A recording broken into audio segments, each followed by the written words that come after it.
Alors, la parachat de cette semaine, c'est parachat Toldot. Ça s'appelle parachat Toldot parce que ça commence, pas toujours c'est comme ça, des fois c'est pas le premier verset, d'accord, on prend pas toujours le premier verset et on nomme ça sur le premier verset, mais là, habituellement oui. Donc là il y a marqué Ve'ele Toldot Yitzhak ben Avram. Ve'ele, il y a un vav, Ve'ele, et voici, Toldot Yitzhak ben Avram. Les Toldot, ça veut dire, par la chronologie, les enfants de Yitzhak ben Avram. De Yitzhak ben Avram. D'accord? Là, il y a marqué Avraham, olé de Yitzhak. Avraham, donc, il a enfanté Yitzhak. Et après, on commence à nous raconter, va Yitzhak ben Arbaim Shana, Yitzhak, il avait 40 ans, Bekarto et Rivka, quand il s'est marié avec Rivka, etc., etc. Alors, d'abord, tout le monde pose. Il y a plusieurs personnes qui posent la question, pas tout le monde, il y a plusieurs personnes qui posent la question, pourquoi il y a marqué Ve'ele, et voici les Toldot Yitzhak ben Avram. Normalement, il aurait dû marquer Toldot Yitzhak ben Avram. C'est quoi le Vav? Chaque fois qu'il y a marqué un Vav, ça vient rajouter à ce qu'on a vu juste avant. Et deuxièmement, ce que les commentaires y posent, pourquoi il y a marqué Toldot Yitzhak ben Avram, donc Yitzhak c'est le fils d'Avraham. Après c'est marqué encore une fois Avraham au lit de Yitzhak. Avraham il a enfanté Yitzhak. Alors, sur ces deux questions-là, j'ai vu plusieurs réponses. Alors, la première réponse, elle est que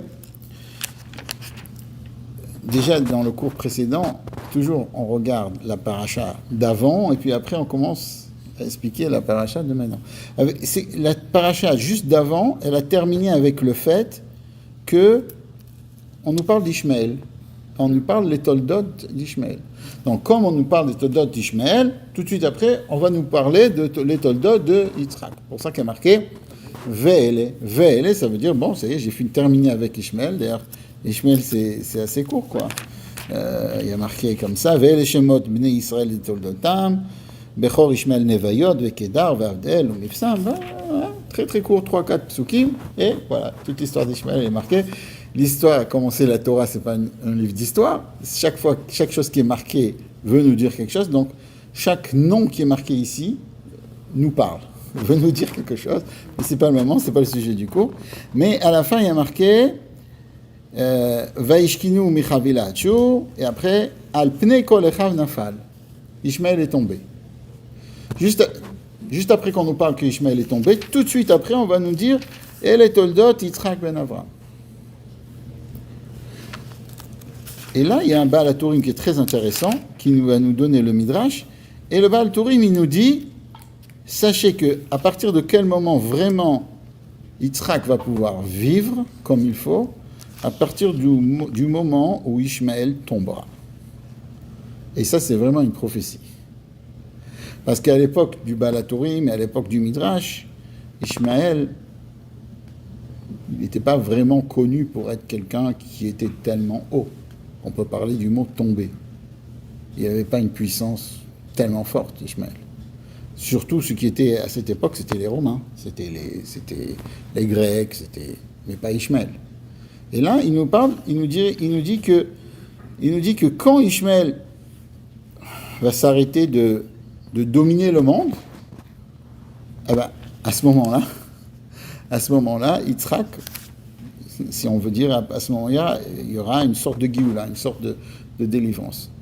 Et si on veut, il y a un autre Mefaresh qui dit la même chose, qui nous dit quelque chose de très intéressant, que lui aussi ne se trouvait pas dans un moment où Ishmaël menaçait le peuple juif, et lui aussi il dit que la dernière des Galouyot, la dernière des exils, ça sera la galoute de Ishmaël. Et après la galoute de Ishmaël, viendra le Mashiach. Et bon, ça c'est une parenthèse, mais je pense que c'est une parenthèse assez importante de savoir que Chachamim Zichronam Livracha, il parlait de Ishmaël qu'il allait être fort, il allait être puissant, bien avant sa puissance. Et en même temps, qu'on nous enseigne une certaine puissance qu'il a, on nous enseigne aussi le fait que ça ne va pas durer. Et après, il va avoir tout de suite El et Toldot Yitzhak ben Avram. Alors là, je reprends la première question. Pourquoi il est marqué Toldot Yitzhak ben Avram, Avraham au lit de Yitzhak? D'accord? Alors, si on prend le mot Olid, alors là, c'est déjà Balatorim qui nous fait. Il nous dit comme ça. Regardez bien. Il y a marqué que quand Yitzhak il est né, il y avait des gens qui étaient des mauvaises langues. Il y avait des très mauvaises langues qui disaient que Sarah, le père de Yitzhak, c'est pas Sarah. Le père de Yitzhak, c'est Avimelech.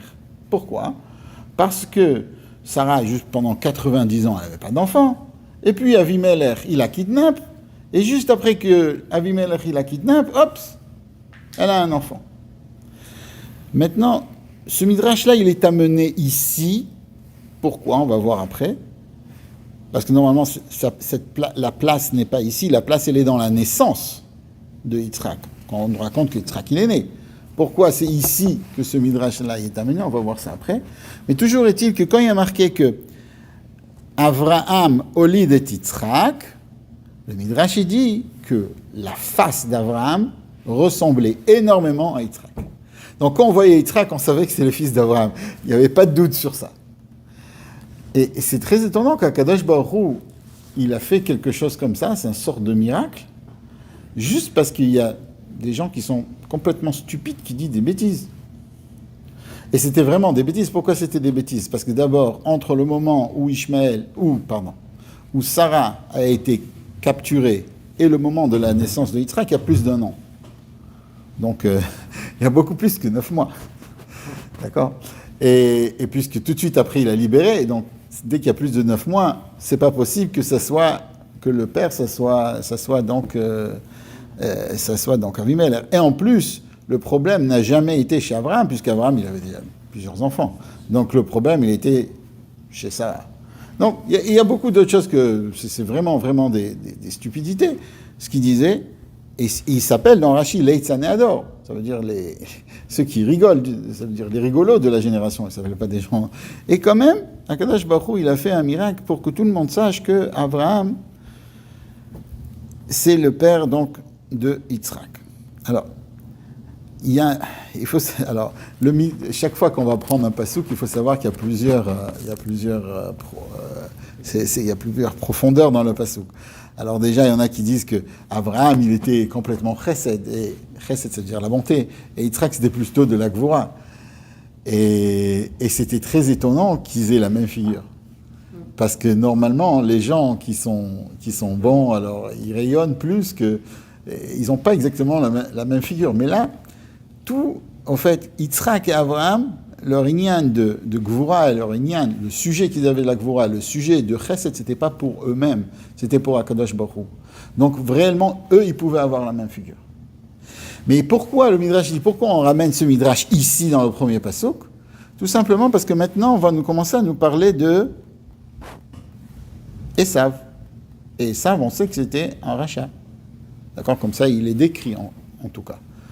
On va voir si c'était un rachat ou il est décrit comme un rachat, on va voir, mais en tout cas, c'était quelqu'un qui était négatif. Donc, ils se sont dit, c'est pas possible que de Abraham, qui est tellement tzaddik, et de Rivka, qui est tellement tzadeket, ils sortent un petit-fils qui se nomme Esav.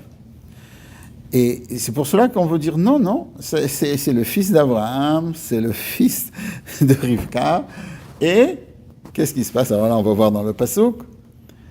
Et là, on nous raconte encore une fois d'où vient Rivka. Elle vient donc de la fille de Bethuel, de Padan Aram, et la sœur de Lavan. On sait déjà qu'elle est la fille. Mais pour nous dire que malgré qu'elle venait d'un endroit qui était vraiment, vraiment mauvais, elle était droite, elle est restée droite, et c'était une tzadeket, c'était une vraie tzadeket Rivka. Et juste après, qu'est-ce qu'il y a marqué ? Donc, Rivka, elle attend, elle voit que après 10 ans, je dis, c'est pas 10 ans, c'est 20 ans, puisque, je vais vous expliquer pourquoi. Parce qu'ils se sont mariés quand Yitzhak, il avait 40 ans. D'accord ? Et les enfants, ils sont nés quand Yitzhak avait 60 ans. Donc, Rivka, d'après ce qu'on a dit la semaine dernière, elle a fait le mariage. Et j'ai expliqué le mariage, ça veut dire que maintenant, elle était vouée à Yitzhak, d'accord, à l'âge de 3 ans. Donc, avant 12 ans, il n'y a pas de quoi parler. Donc, on compte de 12 ans jusqu'à ce qu'elle ait 23 ans. Alors, pourquoi 23 ans? Je vais expliquer pourquoi. Puisque elle avait 3 ans quand elle s'est mariée. Et à ce moment-là, au même moment qu'elle avait 3 ans, Yitzhak, il avait 40 ans. Donc, si Yitzhak, il a son fils, ses 2 fils, à 60 ans, donc, évidemment, donc, d'accord? Donc, elle a ses enfants à 23 ans. Donc, de l'âge de 12 ans, c'est pas vieux, 23 ans, mais elle attend depuis longtemps. Elle attend depuis 12 ans, elle voit que pendant 10 ans, elle n'a pas eu d'enfant. Et 10 ans de ne pas avoir d'enfant, c'était beaucoup à l'époque. C'était beaucoup, c'était énorme. Et là, elle demande à Kadosh Baruch Hu, elle supplie à Kadosh Baruch Hu, donne-moi des enfants. Elle supplie, et qui c'est qui supplie aussi? Yitzhak. Et là, il y a quelque chose de très intéressant qui a marqué que tous les deux y supplient, mais Akadosh Baruch Hu, il écoute pas la tfila de Rivka, il écoute la tfila de Yitzhak.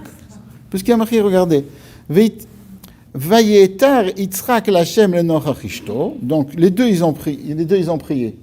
Et la Gemara elle dit il s'est mis d'un côté de la chambre, l'autre elle s'est mis de l'autre côté de la chambre, et tous les deux en même temps ils ont prié à Kadosh Baruch Hu. Et tout ce qu'est-ce qu'il y a marqué après? Vayater lo Hashem vatar Rivka ishto. Et Kadosh Baruch Hu lui a répondu. Pourquoi lui a répondu?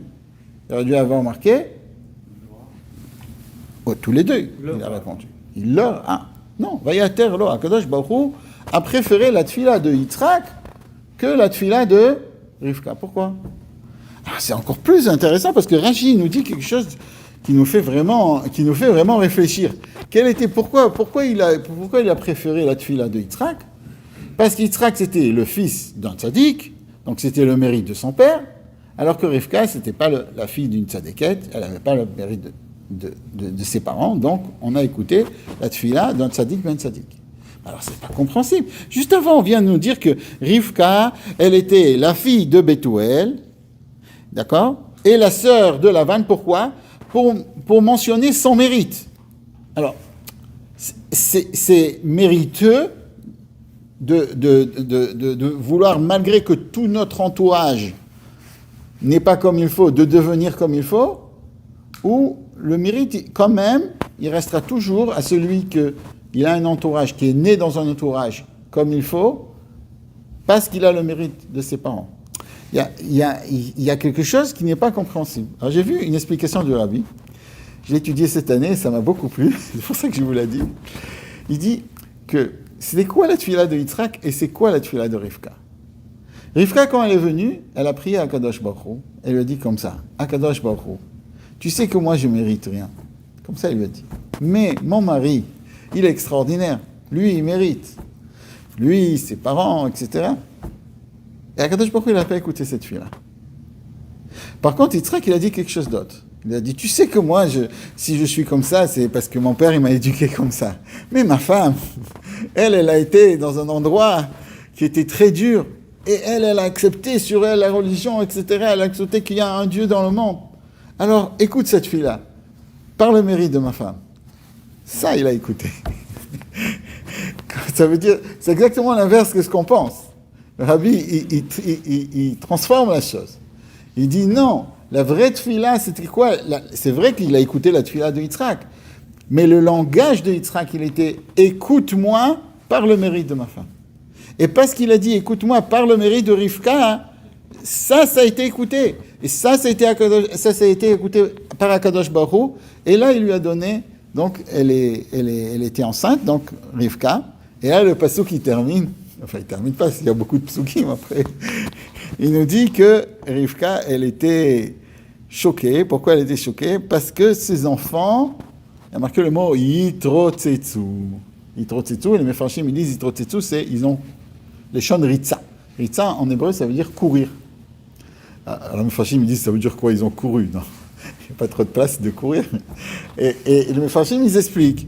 Ils disent comme ça, que quand Rivka, elle passait à côté d'un endroit où il y avait des choses, des avérotes, alors elle sentait que son ventre, il y avait le bébé, le fœtus, si on peut parler comme ça, qui était dans son ventre, bougeait, était attiré. Parce que c'est quand même c'est Rivka, elle sait ce qui se passe, elle sait ce qui c'est une tzadek, elle peut tout sentir. Elle sentait que c'est comme si elle sentait que son bébé qui était dans elle, il avait une attirance vers quelque chose de négatif. Et chaque fois qu'elle passait devant un endroit comme il faut, une Beth Knesset, il n'y avait pas de Beth Knesset à l'époque, mais bon, il y avait un Beth Midrash là où on étudiait la Torah, alors elle sentait aussi qu'il y avait un mouvement dans son corps. Elle s'est dit, ça c'est terrible, parce que si j'ai un enfant qui est négatif, je pourrais toujours essayer de le rapprocher au bon chemin, comme j'ai fait moi-même. Et si j'ai un enfant qui est très positif, c'est encore mieux. Mais si j'ai un enfant qui est négatif et positif, alors ça sera très, très dur de le mettre dans le bon chemin parce que à chaque fois il va se dire oui mais je suis aussi positif. Donc il va pas prendre soin de soi-même. On pourra pas lui faire tchouva. Comme il y a marqué après, très très longtemps après, dans les Nevi'im, dans les prophètes, où Eliyahu Hanavi vient au peuple juif et il leur dit, il les réprimande, il leur dit, mais comment ça se fait que vous faites Avodah Zara au Baal? À l'époque, il y avait une sorte d'Avodah Zara, ils se prosternaient devant une statue qui s'appelait le Baal, et en même temps, vous étudiez la Torah et vous faites les mitzvot. Ça veut dire, Eliyahu Hanavi vient et il reproche au peuple juif de l'époque, donc des générations après l'histoire qu'on voit ici, il reproche, pourquoi vous faites les deux en même temps? Ad mata atem posrim ben shnei asefim. Jusqu'à quand vous allez et de ce côté et de ce côté?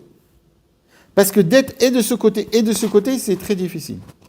Alors quelqu'un il va me dire, ah, ça veut dire quoi? Il y a des gens qui font et du bien et du mal, il y a des gens qui font... Non. Mais l'essentiel, c'est pas exactement ce qu'on fait, c'est là où on se trouve. Ça veut dire quelqu'un, on avait parlé de ça dans le cours d'hier, où on est, c'est quoi notre but dans la vie? On ne peut pas avoir deux buts. On peut faire deux actions. On peut des fois être méchant et des fois être gentil. Mais nous, on veut être bien. Si quelqu'un, il veut être méchant et il veut être gentil, ça ne marche pas.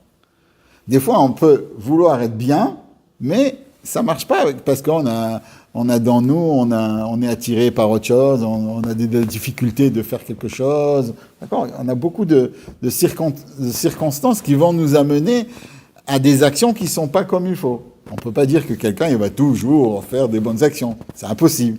Mais on sait ce qu'on veut être. Si tu demandes à quelqu'un quand il fait quelque chose, quand il fait de la peine à ses parents, ben, il va te dire je suis triste de leur avoir fait de la peine. Et s'il dit non, je suis très content de leur avoir fait de la peine, après il dit je suis très content de les avoir fait du bien, ben, il a un problème. Il n'est pas normal. Et ça c'est ce que Rivka, elle savait pas que c'était des jumeaux. Elle va voir Shem. Elle fait le premier, elle va voir Shem. C'était qui? Le fils de Noach, qui avait un Beit Midrash où il enseignait la Torah. On pouvait lui demander des questions.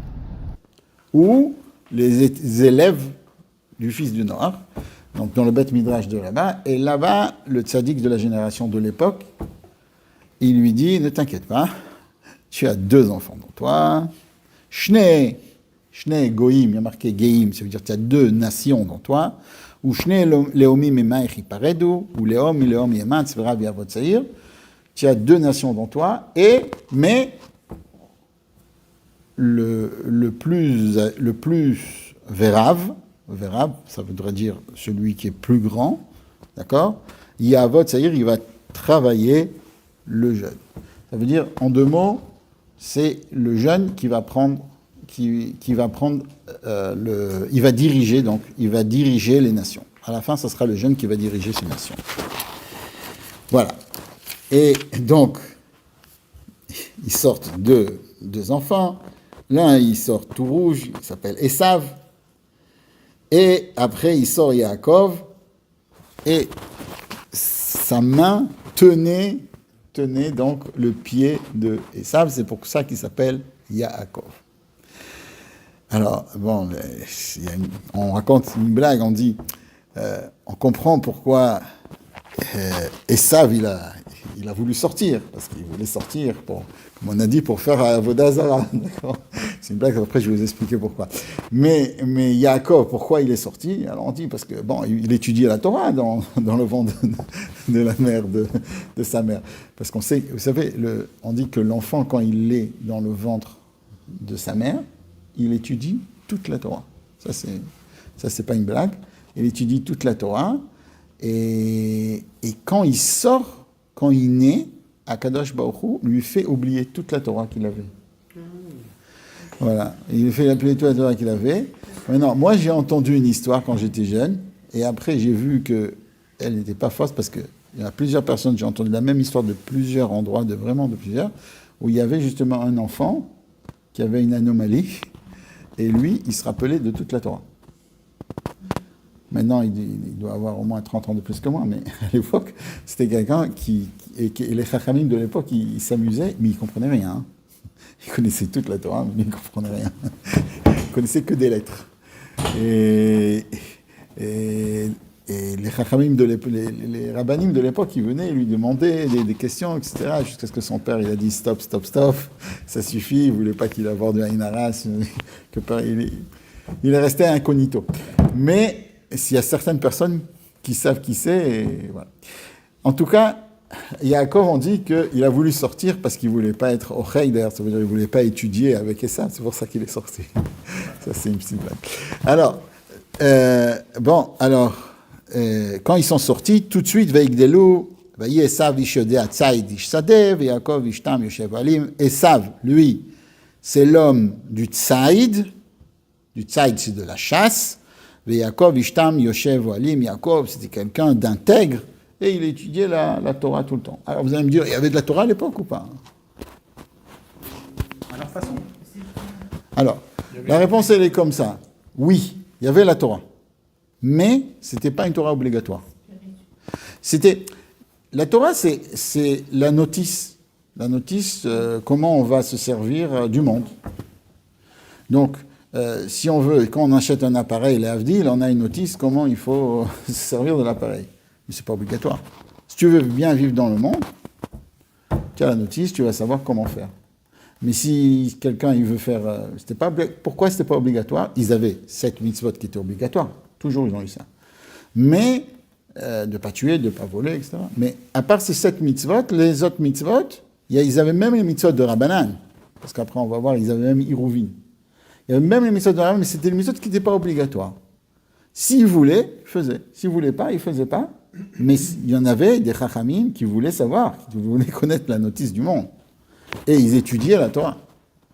Après, on va voir que Yaakov, quand il a grandi, etc., il est parti étudier des années, 22 ans, il est parti étudier dans la yeshiva. Qu'est-ce qu'il étudie dans la yeshiva? Il est venu, d'accord, il y a même marqué que le traité de Avodah Zarah de Abraham, il était des centaines de pages. Nous, on a un traité du Talmud qui s'appelle Avodah Zarah maintenant, et il est beaucoup plus court, parce qu'à l'époque, ils avaient vraiment la Torah telle qu'elle a été donnée par Akadosh Baruch Hu, Adam Arishon, qui l'a passé, etc. Ça arrivait à Noach, qui Noach a donné à Hachem.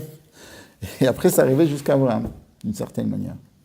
Donc, Yaakov, il est là, il est Yoshev Ohalim, il est dans la tente. Donc, si on veut, on a une image de quelqu'un qui est vraiment rouge, coléreux, on peut dire comme ça, quand il est à côté de la Avodah Zarah, il va faire la Avodah Zarah. Et Yaakov, un tzaddik, un vrai gentil personne, etc. À vrai dire que David aussi, il était rouge. David Amelech. Et on dit que David, lui, c'est le tikkun de Esav. Parce que David Amelech, par sa force, lui aussi, il était rouge, Et Shmuel, je ne sais pas si vous connaissez l'histoire, Shmuel, on l'amène chez Ishaï, chez le père de David, on lui a dit, choisis un roi. Il ne choisit pas David, il choisit celui qui est beau, il choisit celui qui est calme, celui qui est doux, il ne choisit pas le guerrier.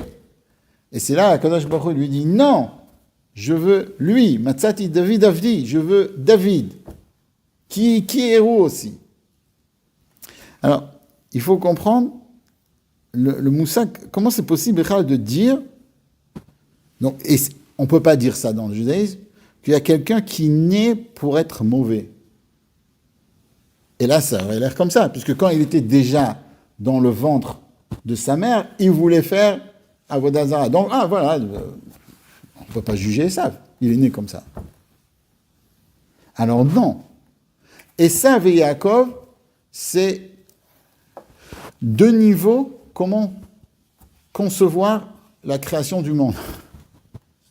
On dit que dans la Chassidut, c'est expliqué qu'il y a deux sortes de lumière. Il y a une lumière qui s'appelle Olam HaTohu et l'autre lumière qui s'appelle Olam HaTikkun. Olam HaTohu, c'est un monde qui est très, très, très, très fort, où il y a énormément de lumière divine, il y a énormément de dévoilement divin dans l'Olam HaTohu, mais l'Olam, ça veut dire un monde, le monde du Tohu, il reçoit tellement de lumière qu'il ne peut plus tenir ça. Quand il y a marqué l'Olam, il était Tohu Vavo V'choshech al pnei tehom, ça veut dire qu'au début, il y avait les lumières d'Akadosh Baruch Hu, elles étaient tellement fortes par rapport aux ustensiles, c'est une image que la Chassidut, c'est le Kabbalah du Harizal qui explique ça, les lumières, elles étaient tellement fortes que, paf, ça explose. Et la lumière d'Akadosh Baruch Hu du Olam HaTohu, elle vient comme ça, et elle descend en bas dans le monde. Et quand elle descend en bas dans le monde, après notre tafkid, ça va être, pendant toute la vie du peuple juif, ça va être, on va expliquer ça, Bezrat Hashem dans Parashat Vayishlach, c'est de ramasser ces petites étincelles qui sont éparpillées du Olam HaTohu. Et en Égypte, on en a ramassé plus de 200, mais il y en a 288. En descendant en Égypte pendant 200 ans, ils ont ramassé 202 petites fioles qui se sont perdues de divinité. Et nous, maintenant, depuis la sortie d'Égypte, on doit ramasser le reste. C'est dit dans plusieurs psukim. Mais si on veut, il y a deux conceptions. Ça, c'est l'Olam HaTohu. Et après, il y a l'Olam HaTikkun. L'Olam HaTikkun, c'est un Olam qui est beaucoup plus raffiné. Il y a du Tov et il y a du Ra, puisqu'on a un Tikkun à faire. Tikkun, c'est réparer. Dans l'Olam HaTikkun, il y a du bien à faire et il y a du mal à faire. Il y a un Tikkun. Mais le Tikkun, il est plus calme. Il est plus tempéré. Alors, si on veut, quand on dit que Esav, on sait comme ça que le shoresh de Esav, il est de l'Olam HaTohu, et c'est pour ça qu'il est tombé tellement bas. Le but, il n'était pas qu'il tombe. Le but, il est que lui, Esav, il a la possibilité de faire tchouva aux gens qui font Avodah Zarah. C'est pour ça que lui, il veut sortir, parce qu'il sait que c'est son tikkun. Il est tellement fort, il a une âme, il a une puissance qui est tellement élevée que lui, il peut gagner tout le monde. Comme David, il peut se battre, faire la guerre à tout le monde, pas une guerre physique. Il peut prouver des choses. Voilà, Matteo, on dit par exemple,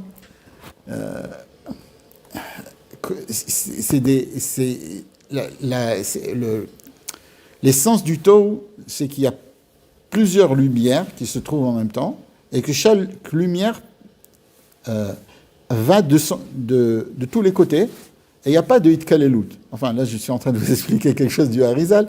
Il n'y a pas de Hitkalelut, ça veut dire qu'il n'y a pas quelque chose qui marche en même temps. Il n'y a pas un système qui fait tout marcher d'une manière comme une horloge qui va faire tout marcher les lumières en même temps, que chaque lumière fasse attention à l'autre lumière qui s'allume en même temps, et ça fait une entité. Mais c'est des lumières qui sont tellement fortes que quand l'une brille, l'autre aussi veut briller, tout le monde est là et tout le monde veut faire beaucoup de bruit, ça ne marche pas. Et ça se casse, ça explose. D'accord ? Et ça nous rappelle un petit peu l'atome quand on est en train de le percer. Et chaque chose, il faut savoir que chaque chose qui sont marquées dans la Kabbalah, on peut le trouver dans des choses qui sont de nos jours avec les physiciens, etc. Et c'est pour cela que, oui, Esav, il avait une force qui était extrêmement forte dans lui. Mais il n'a pas réussi à canaliser son énergie.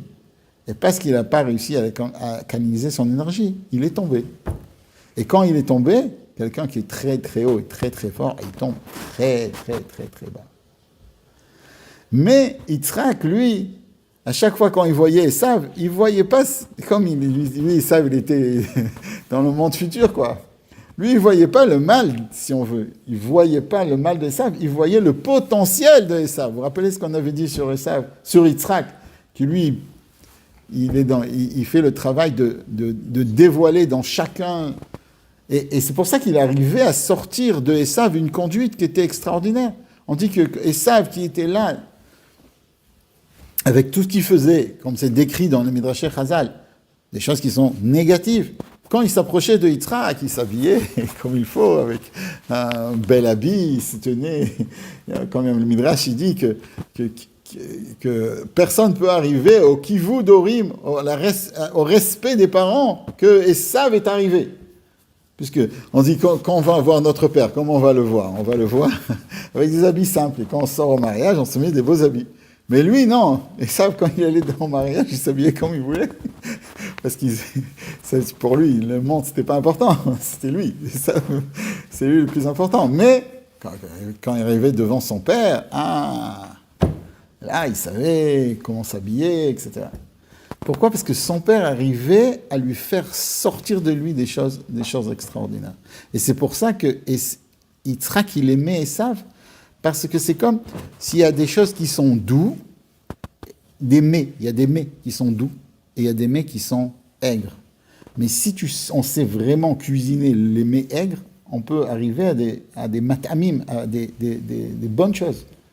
On peut arriver à des bonnes choses, même que c'est pas sucré, même que c'est salé. Ça dépend comment on le fait. Et ça, c'était, si on veut, la force de Yitzhak. Alors voilà, on a parlé quelques idées qu'on avait dans la paracha. Maintenant, si vous avez des questions.